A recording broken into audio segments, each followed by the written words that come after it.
It's a pleasure to meet both of you. You too. You too. For you, what was the most difficult scene to film in this one? For me, the most difficult scene was, I mean, there's an electric cab driving scene where we were just, the three of us were, myself and Jim and Andy Garcia were in an electric cab in a studio for 2 days straight with like fake lights and things around us to look like lightning bolts. And that was probably the hardest, just mentally being in the same moment, the same beats for 2 days in an enclosed car in a studio. Sure. With the director shouting at you through a megaphone, kind of telling you what's happening, and you're trying to just react to what's going on. Yeah. Do you guys think that a weather controlling system would be a good idea in real life?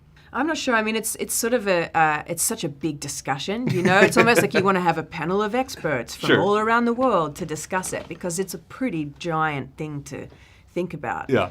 You know, and who knows the effect of that long term, or yeah. Well, what the film's good at doing is it takes that, and of course these things are always designed for the greater good, to help people, to prevent things from happening. But like anything technological, I always, no matter what you're doing, there's always a negative flip side to it. The internet, for example, does a lot of great things and does a lot of negative things, and so.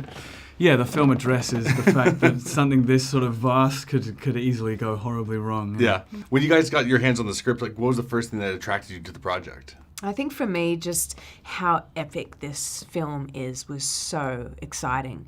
Yeah. I really felt when I was reading it, like I couldn't wait to turn the page just to find out what was going to happen. And it's such a huge international film that's not only on Earth but out of space, and just with great characters, that's also told on an intimate scale as well. It feels very contemporary. I mean, it's set in the future, but it feels very present. Sure. Yeah. Yeah, I was the same as Abbie, and I was really excited that there were real sort of human relationships within the sort of, it wasn't just people blowing each other up and, great special effects. There were sort of character stories, and there's a great relationship with the brothers. There's a great relationship between mine and Abbie's character. And I was attracted to the fact that it did have a sort of message beneath all of the entertainment that felt very important to me. Is there a genre that you guys haven't tackled yet that you'd like to try out, or?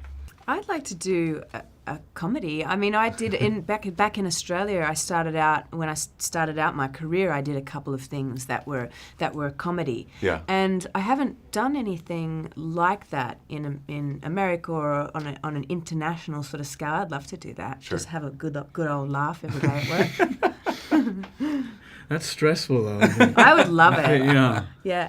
Like telling a joke to a room full of crew that are like all on their That phone. have You know what I mean? heard it Sounds like 50 my idea of times. hell, man. One way to keep it fresh, though. Yeah, Good right. challenge. Good challenge, Yeah. definitely. Yeah, for me, I don't know. I guess I'm trying to think of genres of film. Like a western. You've done a lot, though, too. Oh. I've I've not done a western, yeah. Yeah. I've done quite a lot of different things. It's always fun to sort of move around and tell stories in different sort of genres. Sure. But yeah. There's one question I ask everybody, and it tells a lot about a person. What is your go-to karaoke song? Etta James, I'd Rather Go Blind. Oh, wow. Yeah. Just off the cuff. Because it is my go-to. I was like, Yeah, you know what your tune is, man. You just know. Yeah. 3, 2, kick it. Totally.